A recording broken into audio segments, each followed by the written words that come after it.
गुरु के मार्गी होने के बाद कैसा जाएगा मेष राशि वाले जातकों का अप्रैल, मई और जून 2026 का यह महीना। आज उसके बारे में हम पूरी प्रेडिक्शन करेंगे, पूरी चर्चा करेंगे। उससे पहले मैं आप लोगों के साथ यह शेयर करना चाहता हूं कि कोई भी ग्रह वक्री का मतलब ज्योतिष के अनुसार ऐसा नहीं होता कि वह उल्टी चाल चल रहा है। ज्योतिष में ऐसा कहा जाता है कि वक्री मतलब उल्टी चाल, लेकिन पृथ्वी की जो गति होती है वह सामान्य गति से बढ़कर तेज हो जाती है, जिसके वजह से बाजू में जो प्लैनेट्स होते हैं उनको देखने में ऐसा लगता है कि वह उल्टी चाल चलना शुरू कर दिए हैं। लेकिन फिर भी वक्री मतलब पावर, और पावर मतलब ये अपना इफेक्ट दिखाते ही हैं और बहुत अच्छे तरीके से दिखाते हैं, बहुत प्रभावशाली तरीके से दिखाते हैं। आप लोगों को जैसा स्क्रीन पे चार्ट दिख रहा है मेष राशि का,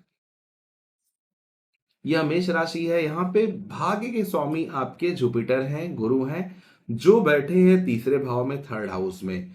आप लोगों को बता दूं, जब भी भाग्य के स्वामी गुरु होकर तीसरे भाव में बैठ जाते हैं और वक्री अवस्था में थे, तो जो स्ट्रगल, जो संघर्ष आप अभी तक अपने जीवन में फेस कर रहे थे, वो स्ट्रगल अब यहाँ पे संघर्ष कम होता हुआ दिखाई दे रहा है। क्योंकि तीसरे भाव में बैठकर गुरु जो शुभ दृष्टि दे रहे हैं आपके बिजनेस के, व्यापार के भाव पे दे रहे हैं। तो जो लोग व्यापार में, जिनकी डील फिक्स नहीं हो रही थी, जिनका काम बनते बनते बिगड़ जा रहा था, अब उनका काम बनने की पूरी संभावना दिख रही है। बिजनेस में डील होती हुई दिखाई दे रही है।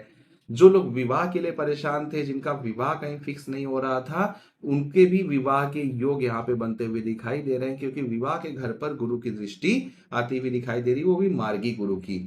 गुरु पुनर्वसु नक्षत्र में गोचर कर रहे हैं। पुनर्वसु नक्षत्र स्वयं गुरु का ही है। और पुनर्वसु नक्षत्र इतना शुभ है, माना जाता है कि अपने किसी काम को फिर से शुरू करना, मतलब अपने अपने काम को पुनर्स्थापित करना, उसे पुनर्वसु नक्षत्र कहते हैं। तो यहाँ पे जो लोग नया सेटअप करना चाहते थे, नया स्टार्टअप करना चाहते थे, एक अच्छी पोजीशन दिखाई दे रही है कि वो यहाँ पे कर सकते हैं। ये 3 महीने में कोई नया स्टार्टअप करने से उनको एक अच्छा फल मिल सकता है। यहीं पे अगर राहु की बात की जाए, राहु आपके लाभ भाव में बैठ के जो प्रॉब्लम क्रिएट कर रहे थे, जो लाभ आप लोगों को मिलना चाहिए था लेकिन नहीं मिल रहा था, अब शुभ ग्रह की जो नवम दृष्टि पड़ेगी राहु के ऊपर, उसके वजह से बहुत अच्छा लाभ आप लोगों को इस 3 महीने मिलता हुआ दिखाई दे रहा है। नवम दृष्टि, नौवां जो भाव रहता है, नवम नाइन्थ हाउस रहता है कुंडली का, होता है भाग्य का। तो गुरु की जो नवी दृष्टि रहती है वैसे ही काम करती है, भाग्य को बढ़ाती है। तो आपके लाभ भाव पे पड़ रही है तो आपके लाभ को बढ़ाएगी। मेष राशि वाले जातकों की 7.5 भी चल रही थी, लेकिन मार्च के महीने में शनि अस्त हो चुके हैं। शनि, कोई भी प्लेनेट अस्त तभी होता है जब वह सूर्य से युति कर जाता है, सूर्य के आसपास आता है, तब वह ग्रह अस्त हो जाता है। तो यहाँ पे शनि अस्त हो चुके हैं, जो कि 3 महीने तक रहेंगे, मई महीने तक। तो 7.5 में जो बैड इंपैक्ट थे, जिन लोगों के व्यापार पे, जिन लोगों के जीवन पे, जिन लोगों के हेल्थ पे पड़ रहे थे, वो कहीं ना कहीं यहाँ पे थोड़ा सा उनका जीवन सुधरता हुआ दिख रहा है, उन्हें सफलता मिलती हुई दिखाई दे रही है। क्योंकि अस्त अस्त शनि की वजह से जो उनकी दृष्टियां हैं, जहां पर वह बैठे हैं, जो बैड इंपैक्ट कर रहे थे, अब थोड़ा सा वह असर कम हो सकता है। ये 3 महीने आप लोगों के पास अपने जीवन को सफल बनाने के लिए बहुत अच्छा अवसर है, बहुत अच्छा मौका है, चांस है। आप लोगों को छोड़ना नहीं चाहिए। गुरु की जो 7वीं दृष्टि पड़ रही है वह आपके भाग्य स्थान पर पड़ रही है।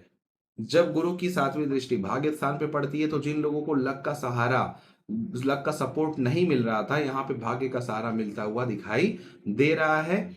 आप लोगों को अगर उपाय की बात की जाए, तो उपाय के तौर पे आप लोगों को दुर्गा माता की पूजा अवश्य करनी चाहिए। क्योंकि दुर्गा माता, जब जुपिटर जो है, वो गुरु जो है आपके तीसरे भाव में बैठ जाते हैं, तो दुर्गा माता की जितनी आप पूजा करते हैं उतने ही चांसेस बढ़ जाते हैं आपकी वेल विशेस पूरी होने के लिए। कन्या पूजन जरूर करिएगा। कन्या पूजन के साथ साथ साथ अगर आप लोग उन लोग का पैर छूकर उनकी ब्लेसिंग ले रहे हैं, तो मेष राशि वाले जातकों के जीवन में ये 3 महीने नहीं, आने वाला पूरा साल बहुत अच्छा बीतने वाला है। इसके साथ ही जो लोग विदेशी काम से जुड़े हुए थे, उनका विदेश का पूरा काम बनता हुआ दिखाई दे रहा है। क्योंकि शनि अस्त हो चुके हैं, उत्तरा भाद्रपदा नक्षत्र में है, जो कि खुद शनि का नक्षत्र है। इसलिए शनि अपने नक्षत्र का कुछ नुकसान नहीं करेंगे, इस राशि का कुछ नुकसान नहीं करेंगे। 7.5 में आप लोगों को काफी राहत मिल रही है। हनुमान चालीसा का मंगलवार को पाठ करना, कम से कम 11 बार पाठ करना बहुत लाभ देकर जाएगा। तो इस समय को आप लोगों को किसी भी तरह से छोड़ना नहीं है, इस समय का लाभ उठाना है, उपयोग करना है और अपने जीवन को बेहतर बनाना है। इसके अलावा कोई भी विश्लेषण, कोई भी प्रेडिक्शन आप लोगों को अपने पर्सनल कुंडली पर चाहिए तो मुझे नीचे दिए गए नंबर पर कॉल करके या व्हाट्सएप करिए। मैं कोशिश करूंगा जल्द से जल्द आप लोगों को उत्तर देने की। चलता हूं, मिलूंगा नए वीडियो में। हरि ओम।